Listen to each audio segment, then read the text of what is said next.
रुक्मिणी प्राणसंजीवन भक्तवत्सल अकारण करुणा वरुणालय परमपिता पंढरीनायक श्री पांडुरंग परमात्म्याच्या असीम अनुकंपेने आपण संत सम्राट भगवान ज्ञानोबारायांनी गुरुवाज्ञेवरून आपली प्रातिभ अनुभूती शब्दरूपाने साकार करण्यासाठी आज्ञा केल्यानंतर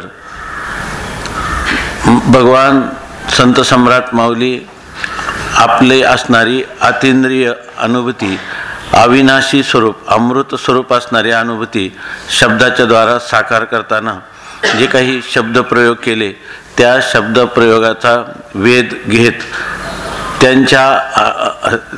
त्यांची ज्याला अनुभूती म्हणतात तीच अनुभूती स्वरूप असणारी अर्थरूपता आपल्याला प्राप्त व्हावी म्हणून त्या शब्दसूत्राच्या द्वारा आपल्या मूळ स्वरूप स्थितीचा वेध घेण्याचा यथाशक्ती यथामती प्रयत्न करीत असताना आपण श्लोक पंचक प्रथम प्रकरण शिवशक्ती समावेशन, द्वितीय प्रकरण सद्गुरु वंदना, तृतीय प्रकरण वाचारून परिहार, चौथं प्रकरण ज्ञान अभेद कथन आणि आता ह्या पाचव्या प्रकरणाचा जो विषय आहे तो आहे सच्चिदानंद पदत्रय विवरण। तर ह्या सच्चिदानंद पदत्रयाचं विवरण करत असताना आत्मा हा सच्चिद आणि आनंद ह्या तीन पदाने आत्मा वाच्य होत नाही किंवा तीन पद ही त्याची वाचक नाही आणि तीन पद जी आहेत त्या आत्मस्वरूपाचे गुण किंवा आत्मस्वरूपाचे अंश किंवा धर्म नसून ते सच्चिदानंद परस्परापासून भिन्न नसून ते परस्पराशी एकरूप आहेत, अखंड अर्थाचं द्योतन करणारे आहेत आणि असज्जडाची व्यावृत्ती करून ते शब्द देखील सच्चिदानंद पद देखील निवृत्त होतात आणि अखंड असणाऱ्या अव्यवहार्य अवाच्य आत्मस्वरूपाला उर्वरित ठेवतात आणि ते मूळ आत्मस्वरूप हे असज्जड दुःख किंवा सच्चिदानंद ह्या कोणत्याही पदाचा विषय होत नाही। अशा प्रकाराने याचं विवरण करत असताना ते सुअसंवेद्य असं आहे आणि स्वतः सिद्ध आहे आणि ते अन्याला किंवा स्वला विषय होत नाही किंवा अन्याला विषय करत नाही असं त्याचं सच्चिदानंद स्वरूपत्व या ठिकाणी सांगत असताना उदाहरण देतात।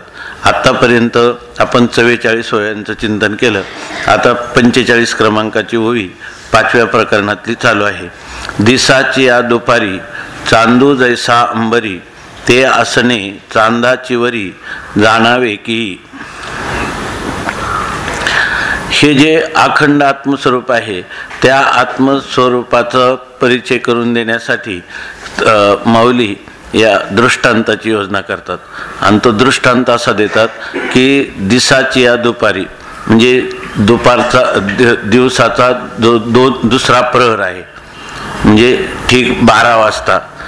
जैसा अंबरी चांदू, ज्याप्रमाणे अंबर म्हणजे आकाशामध्ये चंद्र असतो, भर दिवसा दुपारी ज्याप्रमाणे आकाशातला चंद्र असतो तो चांदाची वरी असणे तो आपल्या चांदण्यासहित आहे।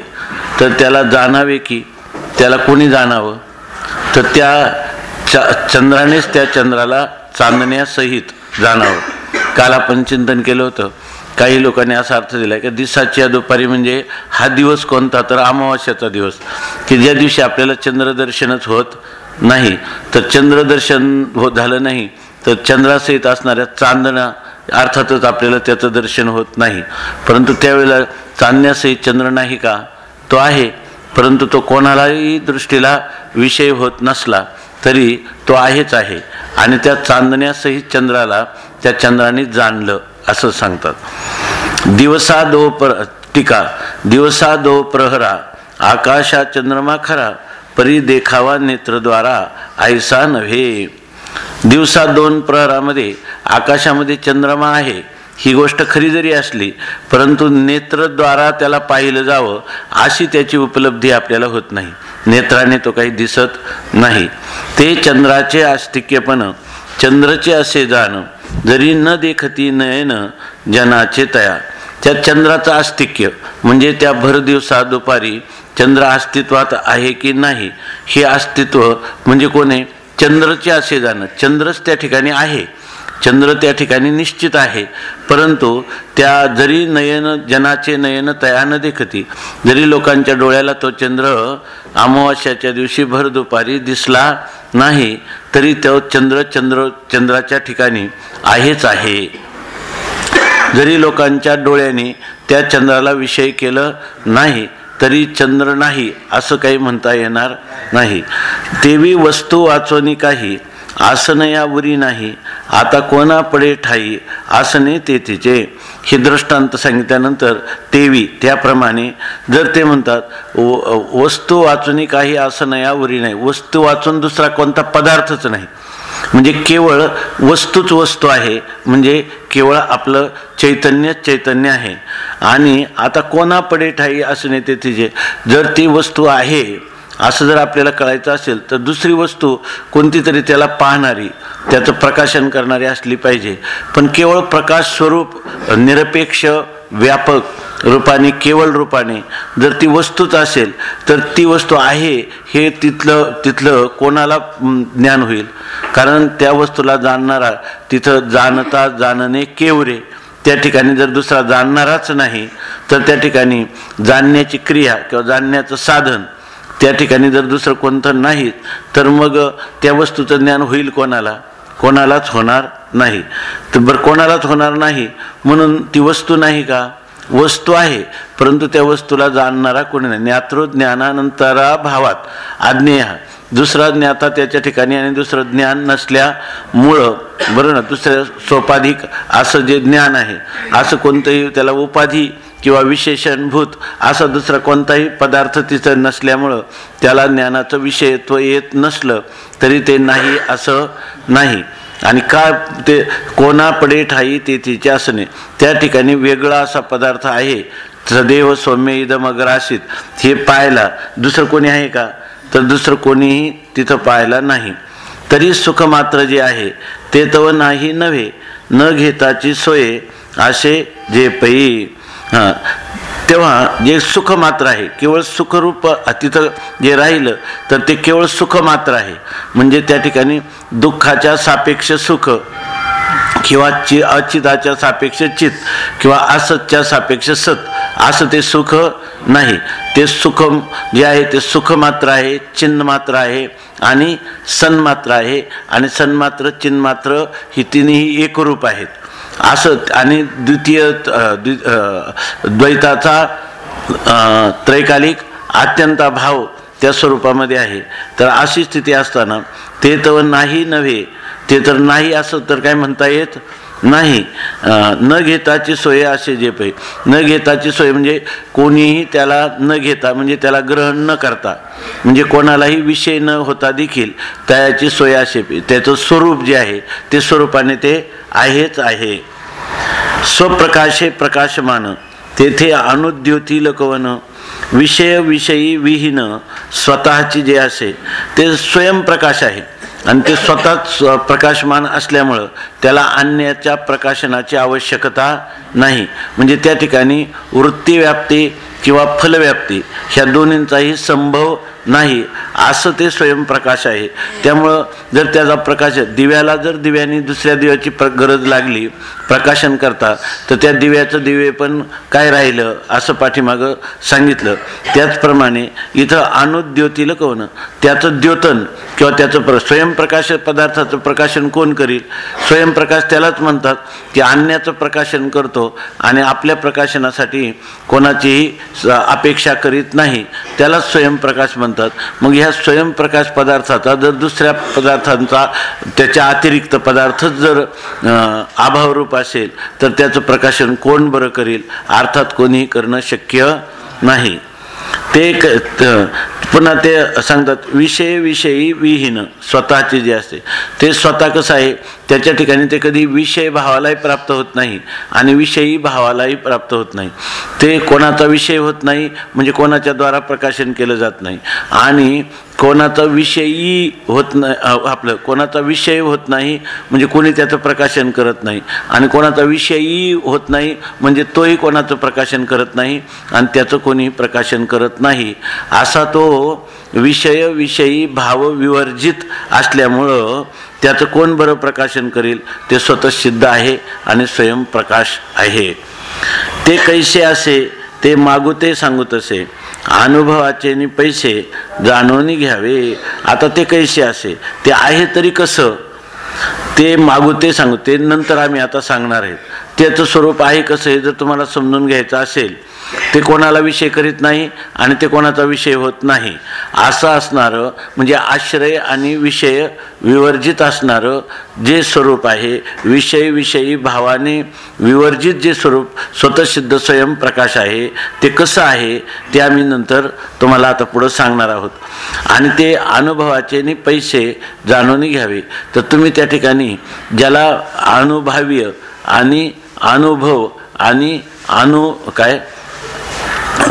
अनुभव्य, अनुभव आणि अनुभविता ही त्रिपुटी ज्या ठिकाणी नाही असा असणारा, त्या ठिकाणी पुढं मागं अनुभविता नाही आणि पुढं अनुभव्य नाही असा अनुभवाचं काय स्वरूप आहे, ते स्वरूप अनुभवाचे नि पैसे जाणून घ्यावे. त्या अनुभवाचा विस्तार जर तुम्ही केला तर तुम्हाला ते जाणलं जाईल. अनुभवाचा विस्तार करणं म्हणजे या ठिकाणी अनुभविक आणि अनुभव्य ह्या त्रिपुटीतल्या दोघांनाही टाकल्यानंतर ज्याच्या जो निरपेक्ष असा जो अनुभव आहे की जो अनुभव व्यापक आहे, त्याचा पैस म्हणजे त्या निरपेक्ष व्यापक अनुभवाचं स्वरूप ते तुम्हाला जाणून घ्यावे. म्हणजे त्याचा तुम्हाला अनुभव येईल. म्हणजे तो जो अनुभव आहे तो निरपेक्ष आणि अनुभवाचा विषय न होता असा स्वस्वरूपाने स्वतःसिद्ध स्वसंवेद्यत्वाने जो अनुभव आहे तो अनुभव तुम्हाला जाणला जाईल. जाणून घ्यावे. घेणया देणया विन अनुभवी जे आहे शिकून ते असो आता निरूपण अवधारी जोजी. मग तुम्हाला वाटतं की अनुभव घ्यावा किंवा दुसऱ्याला अनुभव द्यावा, पण ह्या जो आम्ही तुम्हाला अनुभव सांगणार आहे ह्या अनुभवामध्ये घेणं आणि देणं दोन्ही नाही, म्हणजे ग्रहण आणि त्याग याच्या विवर्जित असणारा हा अनुभव, अशी अनुभवाची जी खूण आहे त्याचा विषय आम्ही निरूपण करतो. तुम्हाला वाटेल की आता अनुभव घ्यावा, मग घ्यावा म्हणजे लगेच अनुभव कसा घ्यायचा, तर अनुभव घ्यायचा म्हणलं की अनुभविता लागेल आणि पुढे अनुभवाचं विषयत्व त्याला यावं लागेल तर तो अनुभव येईल. असा त्रिपुटीच्या द्वारा येणारा जो अनुभव आहे तसं ह्या अनुभवाचं स्वरूप नाही. ते कसं आहे त्याचं निरूपण आम्ही आता करतो. ते तुम्ही चित्ताचं एकाग्रता करून ऐका. त्या अनुभवाचं स्वरूप कसं असतं याचं म्हणजे कधी आपल्या मनात भाव येऊ नये की या ठिकाणी याचा अनुभव घ्यायला त्रिपुटी लागते. हा अनुभव त्रिपुटी विवर्जित आहे असे ह्या अनुभवाचं स्वरूप हे म्हणजे हा अनुभव जो आहे तो हा दिव्य, अलौकिक, प्रातिभ, अतींद्रिय आणि त्या अनुभवानेच अनुभवाचा अनुभव घ्यावा. म्हणजे या ठिकाणी अनुभविता आणि अनुभव्य यांचा बाद करून केवळ रूपाने असणं हेच त्या अनुभवाचं काय आहे स्वरूप आहे. ते कसं आहे ते सांगतात की रूप नाही. आता 46 ते 52 एवढे ओवे आहेत एकत्र आणि त्याच्यामध्ये 146 ते 51 एवढ्या 6 ओव्यामध्ये दृष्टांत सांगितले आणि 52व्या ओळीमध्ये त्याचा दार्ष्टांतिक किंवा सिद्धांत सांगितला. तर रूप नाही तै लावण्य 46 क्रमांकाची ओवी.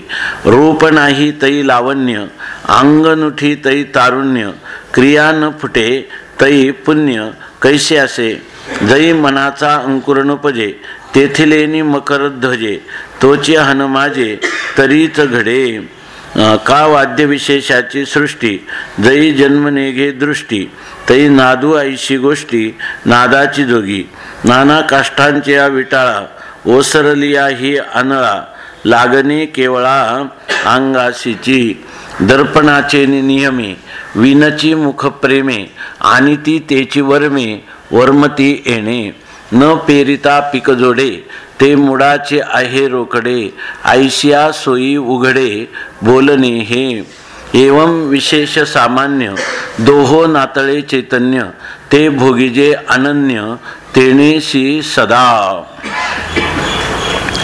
आता ह्या अनुभवाची काय खूण आहे, म्हणजे हा अवाच्य असणारा जो अनुभव आहे तर तो अनुभवाचं स्वरूप काय आहे ते सांगत असताना माऊली सांगतात, रूप नाही तरी लावण्य.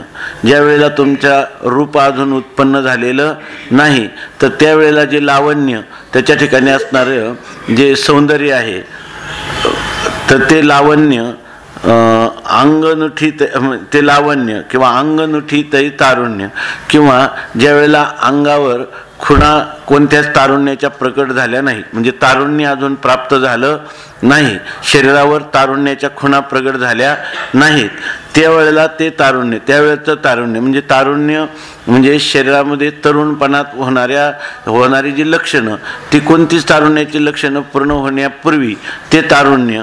आणि क्रिया न फुटे तरी पुण्य, आणि कोणतीही सत्कर्माची क्रिया केली नाही त्या अगोदर त्या सत्कर्मापासून उत्पन्न होणारं जे पुण्य, सत्कर्म करण्याच्या पूर्वी ते पुण्य कैसे असे, ते कसं असतं असं सांगितलं. आता लावण्य जर नसतंच मुळात तर ते तारुण्यामध्ये तरी ते लावण्य प्रकट झालं असतं का, नाही, म्हणजे ते होतं पण तारुण्य तर नव्हतं. मग ते लावण्य कुठं राहिलं, ते लावण्य रूपानेच राहिलं.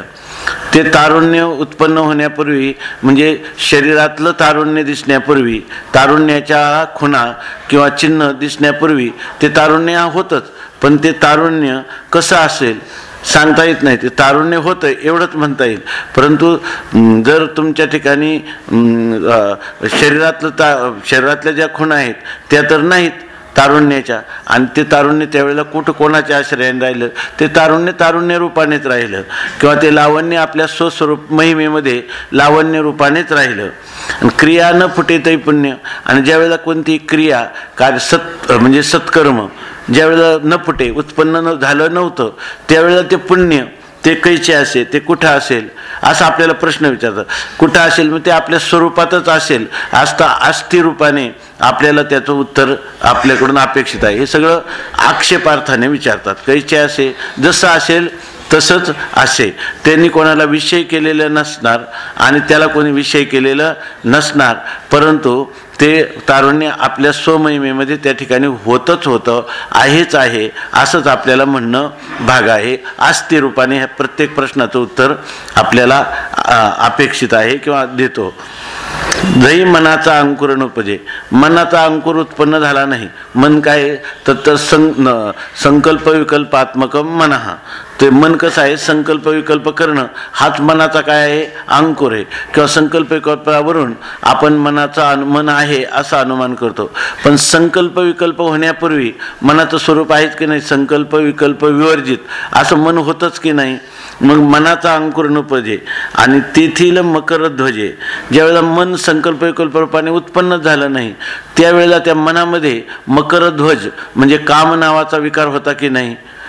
ज्या वेळेला संकल्प झाला त्याच्यावरून आपण त्या कामाचा हे केला, अनुमान केलं, परंतु ते अनुमान जर आपल्याला संकल्प विकल्प रूप बरोबर ना मनाचं जे स्वरूप आहे त्याच्यामध्ये काम उत्पन्न होण्याच्या पूर्वी तोच हान माझे, तर त्या ठिकाणी तो माझे म्हणजे तो काम जेव्हा उत्पन्न होतो, मत्त होतो, मनुष्य कामाने आकुल होतो, तर त्यावेळेला त्या कामाचं स्वरूप आपल्याला लक्षात येतं.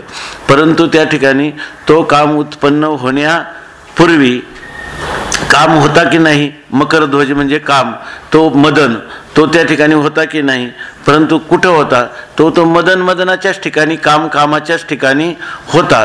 फक्त त्याला त्या ठिकाणी कोणतंही स्वरूप प्राप्त झालं, स्थूल स्वरूपाला तो प्राप्त झाला नव्हता, उन्मत्तपणाला तो प्राप्त झाला नव्हता. का वाद्य विशेषाची तोची हन माझे तरीच घडे. तो जेव्हा मत्त होतो म्हणजे कार्यकारी होतो तेव्हाच आपल्याला घडे, त्याच वेळेला आपल्याला तो उत्पन्न झाला असं कळतं. पण ज्या अर्थी तो उत्पन्न झाला याच्या पूर्वी त्याचं अस्तित्व होतं की नाही, तर ते अस्तित्व होतं. कुठं होतं, त्याचं त्याच्या ठिकाणीच त्याचं अस्तित्व होतं. अस्तित्व हे त्याचं स्वरूप होतं. स्वरूपाने तो आस्ती रूपाने तो होताच होता. का वाद्यविशेषाची सृष्टी जई जन्मनेघे दृष्टी तै नादू ऐशी गोष्टी नादाची जोगी. का वाद्यविशेषाची, वाद्यविशेष म्हणजे वेगवेगळी असणारी मृदुंग विना इत्यादी असणारी वाद्य, तंतुवाद्य वगैरे.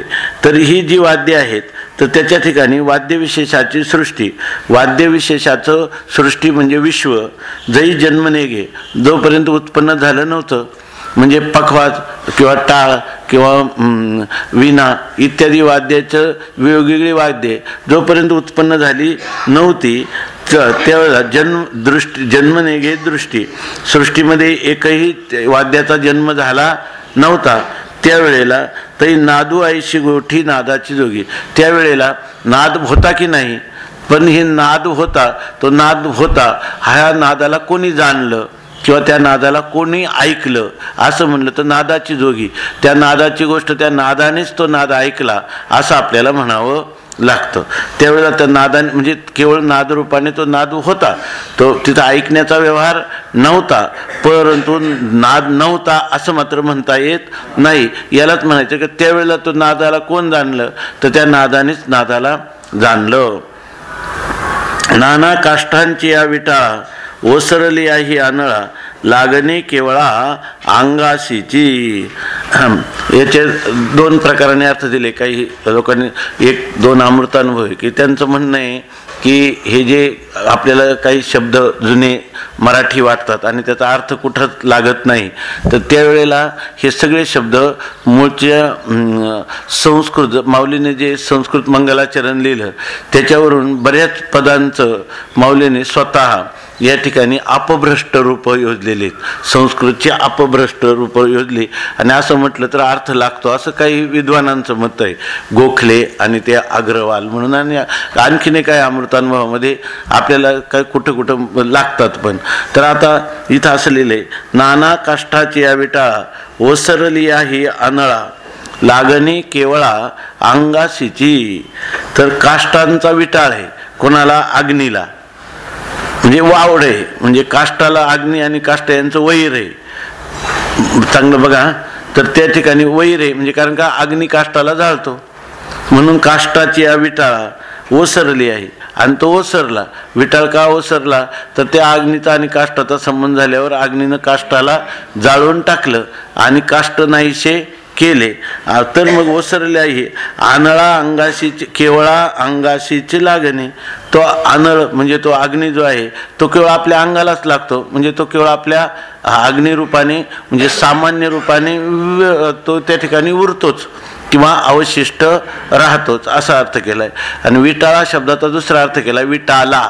विटाला म्हणजे विट हा जो शब्द आहे विट, तर हा विद धातूपासून आणि आ म्हणजे आलय, विद आलय म्हणजे त्याचं राहण्याचं स्थान असा अर्थ केलाय. काष्टाची या विटाळा म्हणजे काष्टाचं राहण्याचं स्थान, जे काही आपलं अग्नीचं राहण्याचं स्थान जो काष्ट आहे तो ओसरली आहे. त्या काष्टाचा नाश केल्यानंतरही तो अनिल केवळा अंगाशीच लागणे, तो आपल्या सामान्य स्वरूपाने आपल्या अंगाने म्हणजे त्या ठिकाणी अग्नी असतोच. कारण जर अग्नी त्या ठिकाणी नसता तर म्हणजे याचा अर्थ काय आहे, अगोदरही अग्नी सामान्य रूपाने होता, तो विशेष भावाला प्राप्त झाला, नंतर विशेषाचा नाश झाल्यानंतर तो पुन्हा आपल्या सामान्य रूपाने उर्वरित राहिला. त्या सामान्याचा सत्सामान्याचा कधीही नाश होत नाही, तो सामान्य भावाने, ते कोणतं सामान्य तर सत्सामान्य निरपेक्ष सामान्य रूपाने तो राहतो. नाना काष्टाची या विटाळा ओसरली आहे अनळा लागणे केवळा अंगाशीची. दर्पणाचे नियमे विनची मुख प्रेमे आणि ती तेची वर्मे वर्मती येणे. आता म्हणतात दर्पणाचे नियमे, दर्पणाचा नियम म्हणजे निश्चय केला तर त्या नियमे विनची, दर्पणाचा निश्चय केला म्हणजे दर्पण जर आपण निश्चित आपल्या डोळ्यासमोर आणलं तर आपल्याला आपलं मुख जे आहे त्या मुखाला विषय करून आपल्याला मुखाचं जे प्रेम आहे ते प्रेम आपल्याला त्या प्रेमाचा भोग घेता येतो, म्हणजे प्रेमाने आपल्या मुखाचं अवलोकन करता येतं. पण इथं सांगतात की दर्पणाचे नियमे विनची, दर्पणाचा नियम नसताना, म्हणजे दर्पण आपल्या डोळ्यासमोर नसतानाही मुख प्रेमे आणि ती, इथं मुख आणि प्रेमे हे दोन वेगळे शब्द करावे. तर तिथं दर्पणाची नियमे याच्या पुढचं डॅश द्यावा, नियमे विनची, म्हणजे दर्पणाचा नियमाने, दर्पणा वाचून नियमाने म्हणजे निश्चित दर्पण समोर न आणता देखील मुख प्रेमी आणि ती, प्रेमाने आपलं मुख, ज्यांना मुख प्रेमी आणि ती म्हणजे प्रेमाने आपलं मुख आपल्याला विषय करता येतं, म्हणजे त्या मुखाचं अवलोकन करता येतं समोर. म्हणजे काय की दर्पण असलं तरी आपलं ग्रीवास्त मुख मुखाच्याच ठिकाणी आहे, बरोबर ना. अगोदर काय होतं की आपण त्याला प्रतिबिंब रूपाने पाहतो, त्यावेळेला सुद्धा आपण काय करतो, प्रतिबिंबाला पाहत नाही, आपलं मुखच मुखाला पाहत असतं. आपण पाहतो ना, अंतःकरणवृत्ती वेगाने जाते, माघारी येते आणि ग्रीवास्त मुखालाच विषय करते, असं बिंब प्रतिबिंबवादामध्ये आपण पाहतो. उपाधीमुळं फक्त, परवा कोणी सांगितलं ना, तो का म्हणे मुख नाही दर्पणात संतोषाची मात दुसरी ते. खरा आनंद, संतोष किंवा प्रेम पूर्ण त्याला पाहण्याचं कारण काय आहे, मुखातलं दर्पण आहे तर आपलं दर्पणात मुख आहे का उलट मुख नाही ते. मग संतोष कशामुळे होतं की ते प्रतिबिंब ज्याचं आहे ते जे ग्रीवास्त मुख आहे ते माझं स्वरूप आहे असाच निश्चय असतो की नाही, आणि त्याच्यामुळं संतुष्ट होतो. पण एखाद्याला आरसा समोर न घेता जर आपल्याला आपलं मुख जर त्याला पाहता आलं, म्हणजे मुख आणण्याला विषय होत नाही आणि स्वलाही विषय होत नाही, तरी मुख मुखाच्या ठिकाणीच आहे असं त्या दर्पणा वाचून जसा आपला निश्चय असतो, आणि हा जर कोणाला निश्चय करता आला, उपाधी वाचून आपल्या स्वरूपाला पाहता आलं, म्हणजे स्वरूपाच्या ठिकाणीच आहे, त्या ठिकाणी त्याला उपाधीनं विषय केलं काय किंवा न केलं काय तरी ते त्याच्याच ठिकाणी आहे, असं ज्याला मुख प्रेमी आणि ती, म्हणजे प्रीतीपूर्वक आपल्या मुखाला विषय करता येतं, म्हणजे विषय करता येतं, म्हणजे विषय न करता मुखाच्या ठिकाणी मुखाला विषय न होता किंवा उपाधीच्या द्वारा ही विषय न करता देखील मुखाच्या ठिकाणी आहे असा ज्याला निर्धार करता येतो, तेची येणे वर्मे वर्मती. या ठिकाणी त्याला काय म्हणतात, माऊलींनी हे त्याला नामधातू सुद्धा सांगितलं आहे की नाही, हे मराठीमध्ये सुद्धा. म्हणून ते साखरे महाराज म्हणत असतात की हे मराठीचे केवळ भाषेचे प्रयोग करणारे नाहीत, हे भाषेचे जनक आहेत माऊली. स्वतंत्र शब्द वर्मे वर्मती, वर्मती शब्द आहे का कुठं नाही, नामधातू तयार केला, बरोबर ना याच्यामध्ये.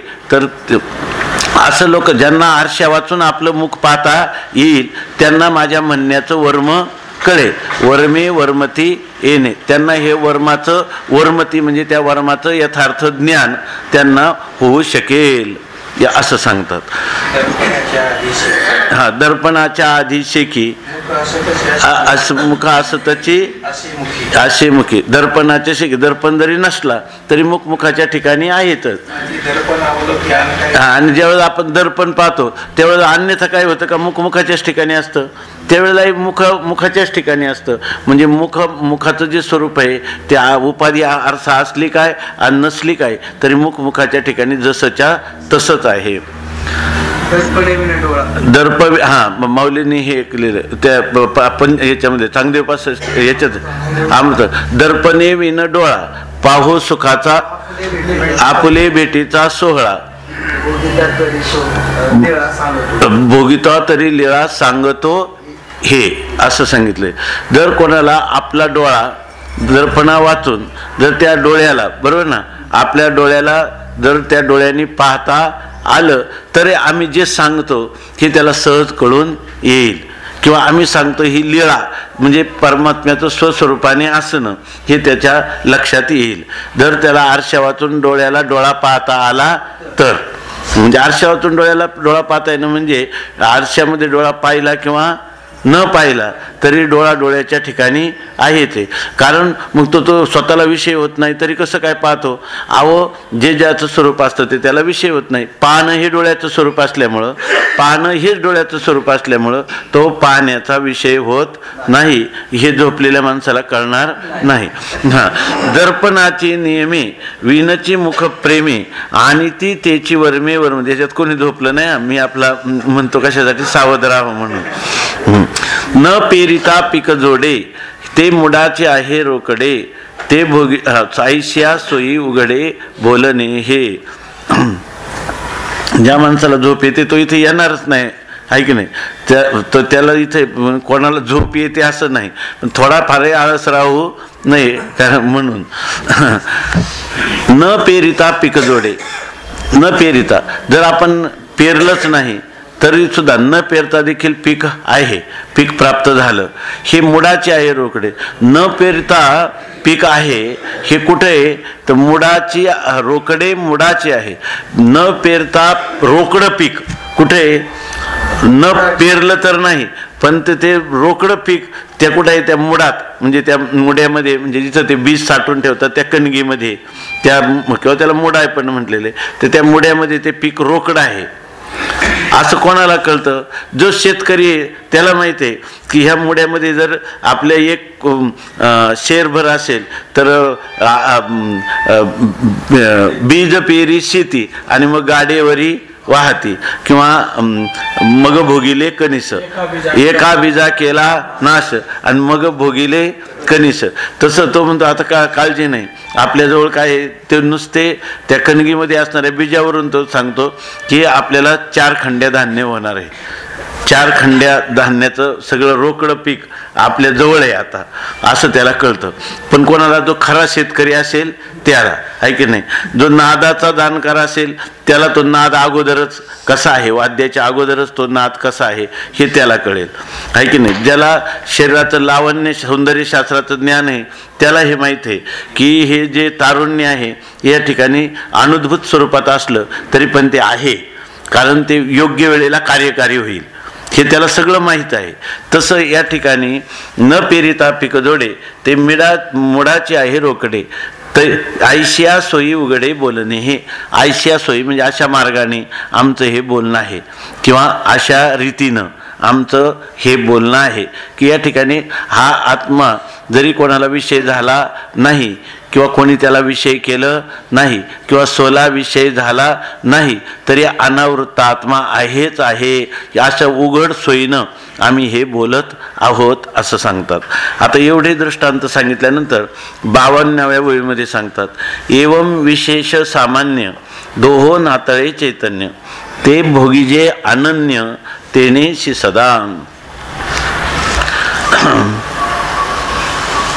ही ओवी अमृतानुभवातली सगळेच लोक ह्या ओवीच्या विषयी चिंतन करत असतात. तर ते सांगतात एवं विशेष सामान्य दोनो चैतन्य नातळे, ज्याला विशेष म्हणतात, विशेष म्हणजे 2 पदार्थांचा वेगळा करून दाखवणारा धर्म, त्याला विशेष म्हणतात. आणि सामान्य म्हणजे 2 पदार्थामध्ये अनुश्युत असणारा एकच धर्म, बरोबर ना, त्याला काय म्हणतात सामान्य. हे पदार्थ जरी वेगवेगळे असले तर त्याच्यामध्ये एकच जर अनुश्युत धर्म असेल तर त्याला काय म्हणतात सामान्य म्हणतात. किंवा आमच्या पदार्थ विज्ञानामध्ये म्हटलं की सामान्यम एकत्वकरम विशेषस्तु पृथक्त्व कृत असं म्हटलेलं आहे. तर याच्यामध्ये विशेष सामान्य ह्या दोन्ही गोष्टींचा काय किंवा तुम्हाला असं पण म्हणता येईल, सामान्य म्हणजे अभेद आणि विशेष म्हणजे भेद, भेदाला पण विशेष म्हणतात ना. तर या ठिकाणी तुम्हाला विशेष किंवा सामान्य या दोहो चैतन्य नातळे, ह्या चैतन्य ह्या दोघांना देखील स्पर्श करत नाही. म्हणजे सामान्य आणि विशेष हे भाव आपल्या बुद्धीत असतात, चैतन्याच्या ठिकाणी सामान्य आणि विशेष दोन्ही भाव नाही. तुम्ही म्हणता की इतरांपासून ते पृथक आहे, परंतु ते पृथक करायला ते इतर त्याला नाहीच आहे कोणी, त्यामुळे त्याच्यामध्ये ते पृथक्त्व हे त्याच्या ठिकाणी नाही, विशेष त्याच्या ठिकाणी नाही. आणि दुसरी गोष्ट की तुम्ही म्हणा सामान्य अनेकांमध्ये ते अनुश्युत असणारा धर्म, तर ते अनेकामध्ये अनेक नाही, त्यामुळे त्याच्यामध्ये अनुश्युत आहे असं त्याच्या ठिकाणी असणारं सामान्यत्व देखील, सामान्य हाही धर्म त्याच्या ठिकाणी नाही आणि विशेष हाही धर्म त्याच्या ठिकाणी नाही. ह्या दोघांनाही मूलभूत चैतन्य किंवा स्वरूपभूत चैतन्य ह्या दोघांनाही स्पर्श करत नाही.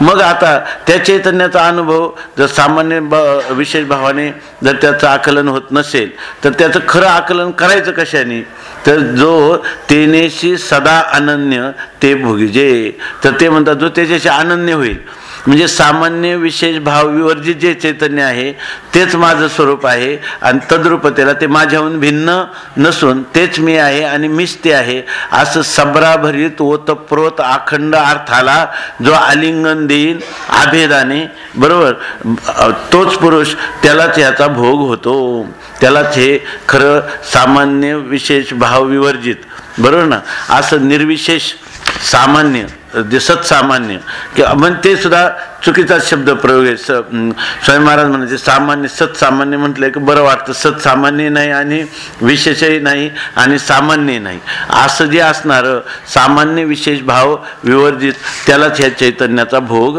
होईल. चैतन्याचा भोग होईल म्हणजे चैतन्य रूपाने असणं हाच त्याचा काय आहे भोग.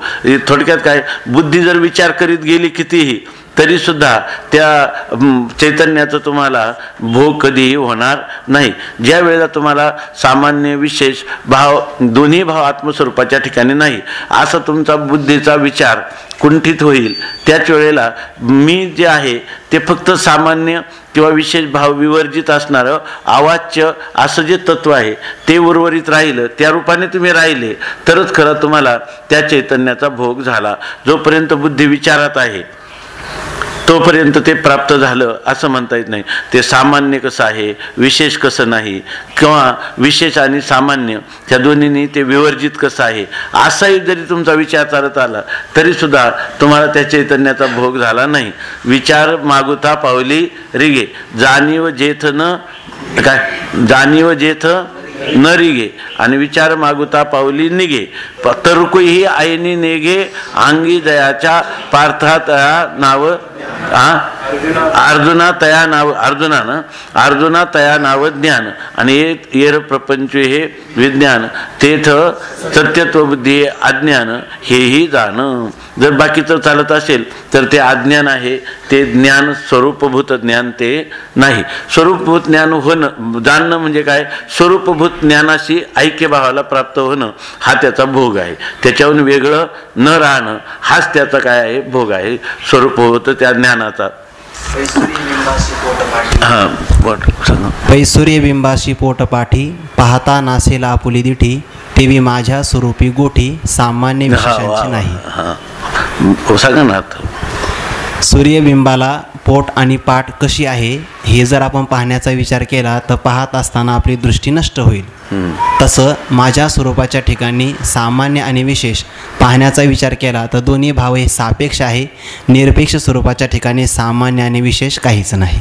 उलट त्याच्यामुळे तुमची हानीच होईल जर तुम्ही सामान्य आणि विशेषाचा विचार करत राहिला तर. उलट तुम्ही जो विचार करणार आहे तर त्या विचार करणाऱ्याला त्याचं यथार्थ स्वरूपाचं आकलन कधीच होणार नाही. कारण त्या माझ्या स्वरूपाच्या ठिकाणी सामान्य विशेष ही दोन्ही गोष्टी नाही. म्हणून त्यांनी मराठी सांगितलं ना की एवम विशेष सामान्य दोह नातळे चैतन्य दो ते भोगीजे अनन्य तेनेची सदा, त्याच्याशी तद्रूप होणं हेच त्याचा भोग आहे आणि याच्या अतिरिक्त दुसरं कोणतंच साधन नाही. त्यांनी काय होईल, जर सूर्याचे पाठपोट पाहायला गेलं तर आपली दृष्टीचा नाश होईल, बरोबर ना. त्याप्रमाणे माझ्या स्वरूपाच्या ठिकाणी सामान्य विशेषाची गोष्टी नसताना सामान्य विशेषाचा विचार केला तर तो माझ्या स्वरूपापासून वंचित राहील. माझ्या स्वरूपाचं त्याला यथार्थ आकलन किंवा अनुभूती उलट होणार नाही. आता यावर टीका आहे. बोला. हां काय काय सांगा की. ते त्याच्याशीच आनंद होऊन त्याचा भोग घेतात. काय ते जे आहे ना ते, हा ते म्हणजे कोणते चैतन्य, ते चैतन्यच त्याच्या स्वतःशी आनंद होऊनच त्याचा भोग घेतो. काय फरक काय झाला अर्थाचा. त्याचा भोग घ्यायचा असली तर त्याच्याशी आनंद होतो. हा अर्थ काय झालं, ते जर आपल्या स्वरूपाशी अनन्य झालं तर तोच त्याचा काय आहे भोग आहे असं त्याचा अर्थ झाला. दोन्हीकडून त्याला व्हायशेवार्थ म्हणतात. इकडूनही केलं तर ओतप्रोत किंवा अनन्य म्हणजे ओतप्रोत सबराभरीत अखंड अर्थ असं त्याचं चिंतन करायचं. अर्थ एकच होतं त्याचा, का काही वेगळं म्हणायचं. ते म्हणजे चैतन्य तुम्ही म्हणता, ते चैतन्य जर अनन्य होईल म्हणजे आपल्याहून वेगळं राहणार नाही तरच त्याचा भोग होईल, किंवा आपण त्या चैतन्याशी जर वेगळं राहणार नाही तरच त्या चैतन्याचा भोग होईल. कोणी अर्थ केला ते एकच होतं. मला असं वाटलं हां हा अनुभव आहे ना, हा बरोबर न चैतन्य पूर्ण बोललं गेलेले अनुभव स्वरूपातून. काही ते साधकाने त्याच्याशी अनन्य होऊन मग त्याचा भोग घ्या असं म्हणण्यापेक्षा स्वरूप जसं आहे तसं सांगितलं. हा स्वरूप आहे, ते स्वरूप असं आहे की ते त्याच्याशी अनन्य राहून त्याचा भोग घेतो. स्वरूप कोणाशी अनन्य राहतं? स्वरूपाशीच अनन्य राहून. हा काय हरकत नाही. हा अर्थ आणखीन म्हणजे ते स्वरूप आपापल्या ठिकाणी अनन्य राहूनच ते त्याचा भोग घेतं असं सांगायचं. आपण जो अर्थ करतो तो आपल्या अनुभवाला जुळेल असा अर्थ करतो. खरं तर ते स्वरूपाच्याच ठिकाणी अनन्य राहून तेच त्याचा भोग घेतं. हा अर्थ ते भोगी जे अनन्य तेनेची सदा, ते आपलं स्वरूप महिमेतच राहून त्याचा भोग घेतं असं. कारण इथं हा विषय चाललेला नाही की आपण त्याच्याशी अनन्य व्हावं किंवा ते आपल्याशी अनन्य होतं. ते अनन्य रूपाने अन्य भावाला प्राप्त न होता आपल्या महिमेत असतं. हाच त्याचा भोग आहे. हा खरा चाललेला काय आहे विषय. म्हणून चांगले, ठीक आहे, चांगले, वा. एवं विशेष सामान्य दोहो नातळे चैतन्य ते भोगी जे अनन्य तेनेशी सदा. आता याच्यावर टीका आहे. रूपाधी लावण्य जेथे लावण्य रूप शोभायमान ते रूपे विना आपण पे असे. रूपाच्या अगोदर लावण्य आहे की ज्याच्यामुळं हे जेणे लावण्य रूप शोभायमान, ज्या लावण्यामुळं हे रूप शोभायमान होतं, आहे की नाही. रूप इथं जे लावण्य आणि रूप हे दोन वेगळे करावा. आणि तिथं लावण्य शब्दाचं खरं म्हणजे जेणे लावण्य म्हणजे त्याच्यावर हे पाहिजे, त्याच्यात आहे का बघा. जेणे लावण्य रूप शोभायमान, ज्या लावण्यामुळं हे शोभ नसला तरी अर्थ तसा घ्यायचा त्याचा, ज्या लावण्यामुळं रूपाला शोभा येते, आहे की नाही. जेणे लावण्य रूप शोभायमान, ज्या लावण्यामुळं रूप शोभायमान होतं ते रूपे विना आपण पे असे. ते रूपे विना ते जे लावण्य आहे ते रूपा वाचून आपणच आपल्या ठिकाणी जसं आहे. किंवा शरीराआधी तारुण्य तरुण काळी तरुण जेणे करून, जेणे वर्षाकाळ पावता जाणं, जेवी वर्षाकाळ पावता जाणं मेघवृष्टी म्हणतात. शरीराच्या अगोदर तारुण्य आहे परंतु तरुण लावण्य आहे म्हणून तारुण्याच्या आपलं शरीरामध्ये अगोदर तारुण्य आहे म्हणून तारुण्याच्या भरात त्यावेळेला ते जे तारुण्याच्या भरात जी तरुणता आहे ते तरुणत्व त्या मूळच्या तरुणत्वामुळं आहे. बरोबर ना. जीवी वर्षाकाळ पावता जाणं मेघवृष्टी, ज्या वेळेला वर्षाकाळ म्हणजे पावसाळा येतो त्याच वेळेला काय होते मेघवृष्टी होते. पण मेघवृष्टी आपलं वर्षाकाळ पावता जाणं मेघवृष्टी म्हणजे मेघवृष्टी होण्याच्या अगोदर वर्ष हे कशासाठी दृष्टांत दिला. वर्षाकाळ पावता जाणं मेघवृष्टी, ज्या वेळेला वर्षाकाळ येतो त्यावेळेला ह्या मेघाची वृष्टी होते. पण वर्षाकाळाच्या अगोदर मेघ असतोच ना, मेघ असतोच. तेने शरीर असता नसता त्याशीच तरुणता, शरीर भाव वृथा त्याच्या ठाई. त्यामुळं शरीर असलं काय आणि नसलं काय हे तारुण्य त्या तारुण्याच्या ठिकाणी असतंच. बरोबर ना. शरीर भाव वृथा त्याच्या ठाई, शरीर भाव त्याच्या ठिकाणी वृथ आहे. म्हणजे शरीराचं तारुण्य होण्याच्या पूर्वीही ते तारुण्य होतंच. आणि शरीराचं तारुण्य गेलं तरी पुन्हा तारुण्य सामान्य रूपाने ते आपापल्या ठिकाणी आहे. त्याला शरीर भाव त्याच्या ठिकाणी वृथा आहे. आणि जे मूळचं तारुण्य सामान्य रूपाने असणारं तेच तेवढं सत्य आहे किंवा तेच वास्तव आहे. अथवा केलेनी धर्माचळ जळण फळाशी नेतसे जे पुण्य ते धर्मोपार्जित नव्हे जाणं आधीच असे. किंवा आपण एखादं धर्माचरण केलं मग आपल्याला फळ काहीतरी प्राप्त होतं.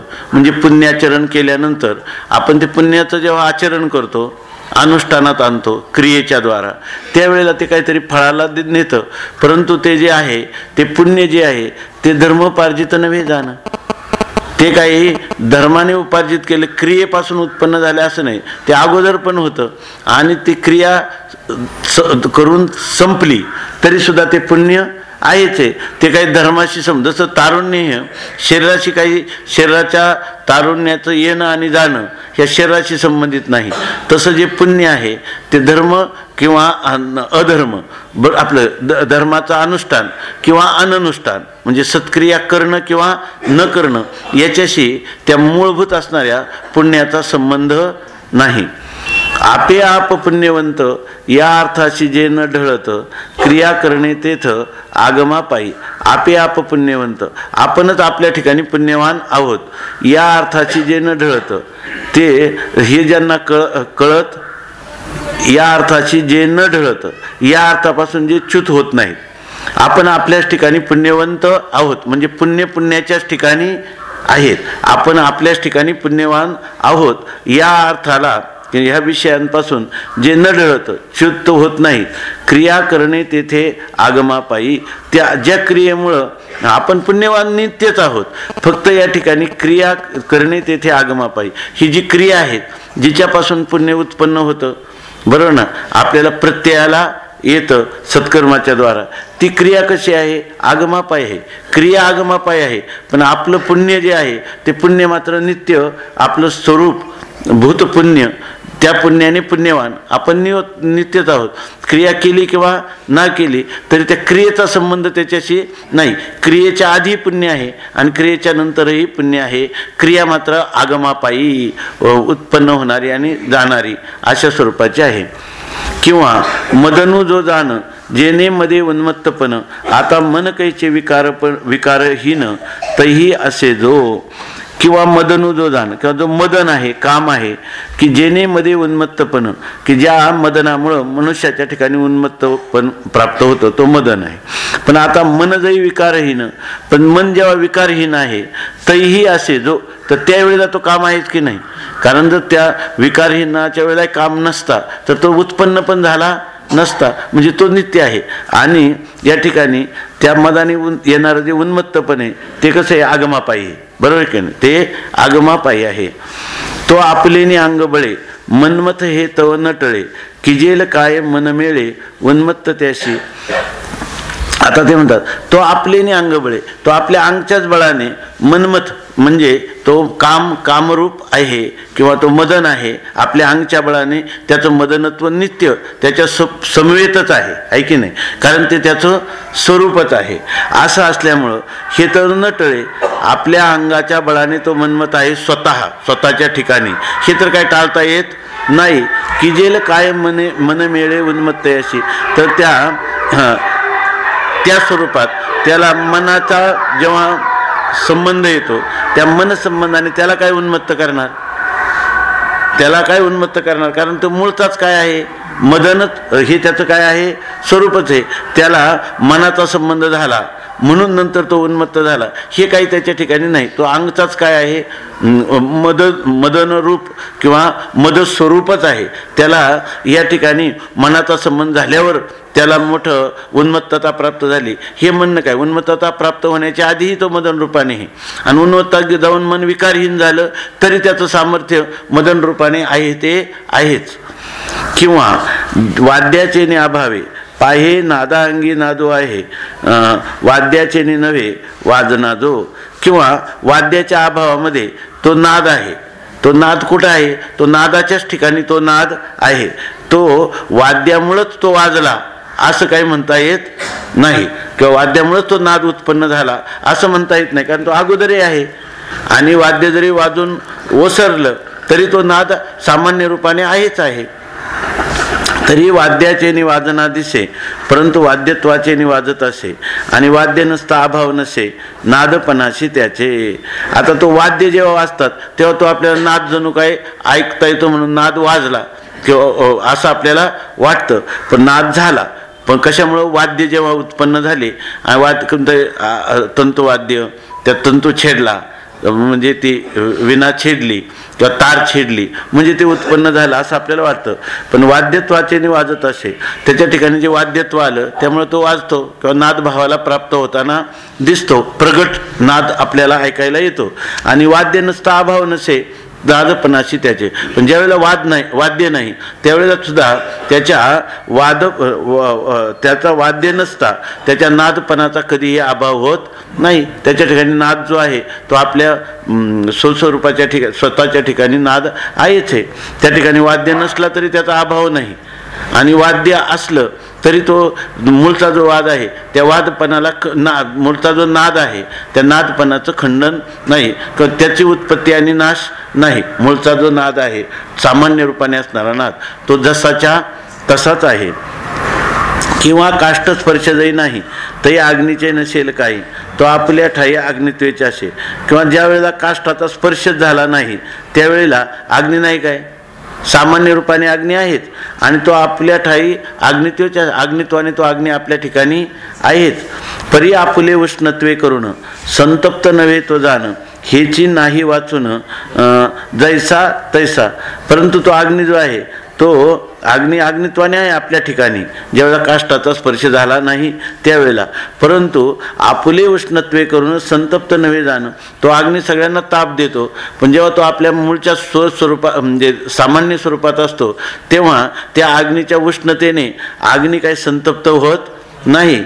अग्नी काही संतप्त होत नाही आपल्या उष्णतेने, कारण उष्णता हे त्याचं स्वरूप असल्यामुळं तो सर्वांना उष्णता देतो पण स्वतःला उष्णता देऊ शकत नाही. म्हणून तो काही संतप्त नव्हे हेची वाचून जैसा तैसा.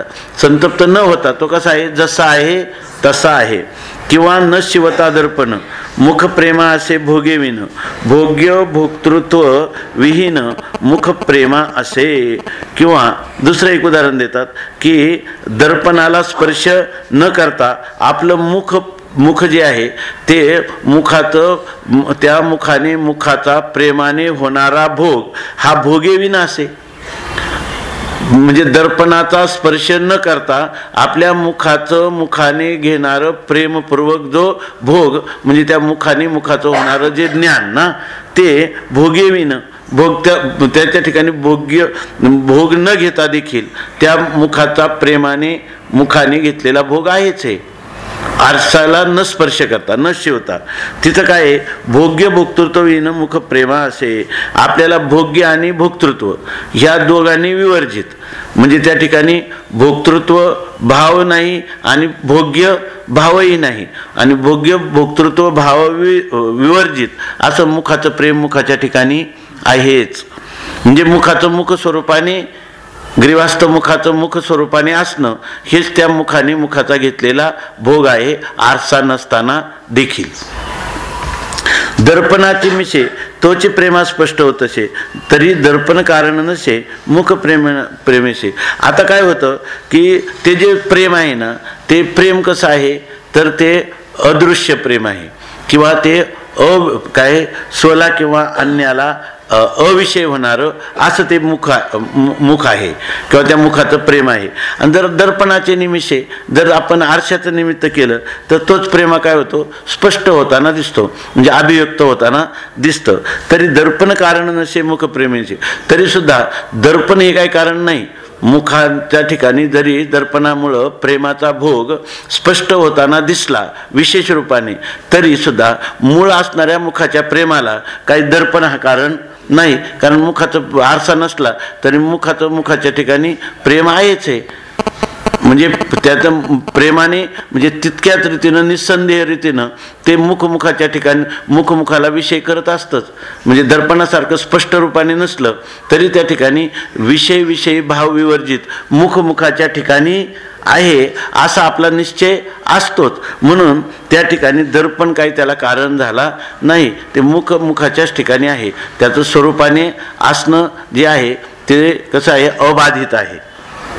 त्याच्यामध्ये त्या आरशामुळं काही विशेष निर्माण झाला आणि आरसा गेल्यानंतर म्हणून काय हानी झाली असं त्याच्या ठिकाणी कोणताही दोष निर्माण होत नाही. त्या ठिकाणी स्पष्टता आहे आणि या ठिकाणी काय आहे फक्त त्याच्या ठिकाणी विषयी भाव नाही. तिथं विषयी भाव आला तर स्पष्टता झाली, पण स्पष्टता झाली ती कोणाविषयी मूळ मुखाविषयी झाली. आणि आरसा नसला तरी मूळ मुखाच्या ठिकाणी आहेच आहे. म्हणून दरी दर्पण कारण नसे मुख प्रेमेशी. आणि हे वर्म हाता चढे तरी दर्पण झालाची कारण न घडे आईशी येणी सुरवाडे बोलिला असे. तर ते म्हणतात हे वर्म हाता चढे. हे जर आपल्याला लक्षात आलं म्हणून माऊली म्हणतात की मागे सांगितलं ना दर्पणाचे 50व्या ओळीमध्ये दर्पणाचे नियमे विनची मुख प्रेमे आणि ती तेची वर्मे वर्मती येणे असं सांगितलं. तेच सांगतात हे वर्म हातात चढे. असं जर आपल्याला ह्याचं वर्म जर आपल्या हातात आलं तरी दर्पण झालाची कारण न घडे, त्यावेळेला आपल्याला हा आरसा आपल्या प्रेमाने मुख पाहण्यास कारण झाला असं त्याला हे आरशाच्या ठिकाणी कारणत्व कधीच वाटत नाही. आशेने सुरवाडे बोलिला असे, आशेने सुरवाडे म्हणजे अशा प्रकाराने बोलला असे म्हणजे याचं स्पष्टीकरण केलेलं आहे. दर्पण व्याजे मुख झाले, हे तव अवघे येथे क्रमले, ते प्रेम असे संचले दर्पणा आधी. आता दर्पण व्याजे, दर्पणाच्या निमित्ताने आपल्याला आरशामध्ये मुख झालं, हे तव अवघे येथे क्रमले, हे तर आपण याचं अतिक्रमण करून गेलो. दर्पणाच्या निमित्ताने आपल्याला इथं मुख झालं, प्रतिबिंब रूपाने दिसलं, ते प्रतिबिंब आहे, ते आपलं ग्रीवास्त मुख आहे असं आपल्याला झालं. आणि त्या दर्पण व्याजाने मुख, दर्पणामध्ये हे मुख निर्माण झालं, हे तर आपण केव्हाच अतिक्रमण करून जातो, कारण आपली वेगवान वृत्ती आरशापर्यंत जाऊन लगेच माघारी फिरते आणि त्याचं अतिक्रमण करते उपाधीचं, आणि लगेच ग्रीवास्त मुखाला काय करत असते, विषय करत असते. ते प्रेम असे संचले दर्पणाआधी. दर्पणाच्या आधी आपलं ते प्रेम तसंच होतं, आणि जेव्हा दर्पणाचं झालं, दर्पणाच्या द्वारा त्या मुखाचं ज्ञान झालं, स्पष्ट ज्ञान झालं, त्यावेळेला दर्पणाच्या द्वारा ज्ञान झालं, तेव्हा दर्पण उपाधीचं अतिक्रमण करूनच झालं. त्याचं अतिक्रमण करूनच मुखाच्या ठिकाणी असा निर्धार आपला झाला. म्हणजे आपलं जे मुखाविषयीचं असणारं प्रेम ते दर्पणाच्या आधी पण आहे. कारण त्यांनी लिहिलं की हा जो आत्मा आहे, इयम आत्मा परानंदा, हाच ही समित हाच आत्मा आहे, तो परानंदा परप्रेमास स्पदम यतः, असंच आत्मस्वरूपाचं आहे. उपाधीत तुम्ही आत्म्याला निहाळलं, त्या उपाधीला त्यागून तुम्ही आपल्या परमप्रेमास्पद आत्मस्वरूपाशीच अनन्य होता, आणि त्याच्याशी अनन्य होणं हे कारण तो परमप्रेमास्पदच आहे.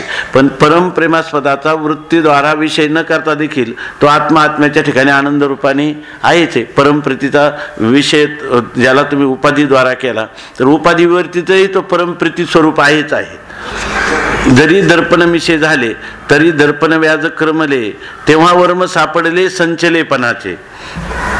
ते म्हणतात जरी दर्पणाचं निमित्त झालं, परंतु दर्पणाचं जे व्याज म्हणजे निमित्त, त्याचं तुम्ही अतिक्रमण केले, त्या दर्पणाला धरून बसले नाही, त्या मुखाला धरून बसले नाही. जेव्हा त्याला क्रमले, त्याचं अतिक्रमण करून त्याच्यावरून तुम्ही ग्रीवास्त मुखाचाच निश्चय केला आणि त्या उपाधीचा परित्याग केला, किंवा उपाधीत प्रतिबिंब पाहत असतानाही आम्ही तुका म्हणे मुख नाही दर्पणात, तर आम्ही काय केलं, ग्रीवास्त मुखालाच वृत्तीनं काय केलेले विषय केलं असं जेव्हा जाणतो, जेव्हा वर्म सापडले संचलेपणाचे. आणि जर ज्यावेळेला दर्पणाच्या निमित्ताने झालं, परंतु दर्पणाचं निमित्ताचं अतिक्रमण केलं, तेव्हाच आपल्याला संचलेपणाचं, ग्रीवास्त मुखाच्याच ठिकाणी आहे, मुखाच्या विद्यमानतेचं वर्म सापडलं आहे की नाही. जर एखादा मनुष्य आपल्या कपाळावरचा गंध वाकडा प्रतिबिंबात दिसला आणि जर तो प्रतिबिंबात दुरुस्त करायला लागला, तर मग समजायचं की याला वर्म सापडलं नाही. पण आपल्याला बहुतेकांना याचं वर्म सापडतं आहे की नाही.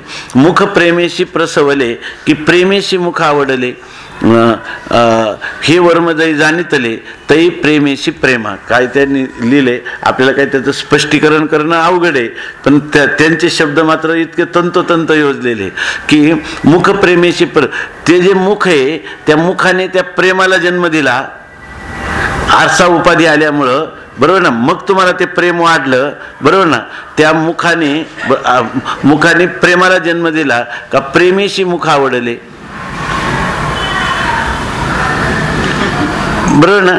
मुख प्रेमेशी प्रसवले, त्या मुखावर जे तुमचं प्रेम आहे, त्या मुखाने त्या प्रेमाला जन्म दिला का प्रेमेशी मुख आवडले, का तुम्हाला प्रेमाने मुख आवडलं,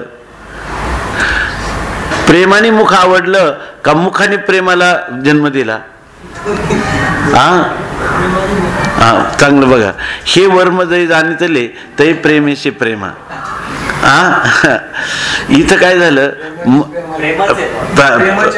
मुखावर जे प्रेम आहे त्या प्रेमानेच काय केलं, प्रेमाला जाणलं, प्रेमानेच प्रेमाला जाणलं. मुखाने प्रेमाला प्रसवलं नाही आणि प्रेमाने मुखाला प्रसवलं नाही, प्रेमानेच प्रेमाला काय केलं, प्रसवलं. म्हणजे प्रेमाने प्रेमाला जाणलं. म्हणजे प्रेमानेच प्रेमाला जाणलं म्हणजे ते स्वतःला जाणलं, म्हणजे जाणणे रूपाने राहणं हेच त्यांचं स्वतःला जाणणं आहे असं सांगितलं. म्हणजे त्या उपाधी होती म्हणून काही त्या मुखाच्या त्या मुखाने तिथं प्रतिबिंब दिसलं म्हणून तुम्हाला प्रेम उत्पन्न झालं असंही झालं नाही. किंवा प्रेमेशी मुख आवडले, बरोबर ना, की तुमचं जे प्रेम आहे, प्रेम कोणाच्या ठिकाणी मुखामध्ये, मुखाच्या ठिकाणी प्रेम आहे म्हणून त्या प्रेमामुळे तुम्हाला मुख आवडलं असं पण नाही. प्रेमानेच प्रेम आवडलं, प्रेमालाच प्रेम आवडलं. कारण काय, मूलभूत कोण आहे त्याचं, मूलभूत प्रेम आहे.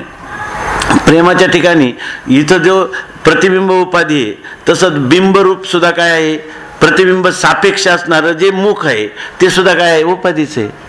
खरं काय आहे त्याच्यामध्ये, खरं प्रेम आहे. ये आत्मा परानंदा. जे ते कसं झालं, प्रतिबिंब सापेक्ष, प्रतिबिंबाच्या ठिकाणी बिंबत्व, मुखाच्या ठिकाणी मुखत्व, हे दोन जे धर्म आहेत हे ज्या वेळेला जरी आरसा नसता तरी तो परमप्रीतीचाच विषय होता. आरसा असला तरी ते प्रेम काय झालं, फक्त स्पष्ट झालं. पण आरशा वाचून प्रेम प्रेमाच्याच ठिकाणी आहे, मुखाच्या ठिकाणी का प्रेम प्रेमाच्या ठिकाणी आहे की नाही.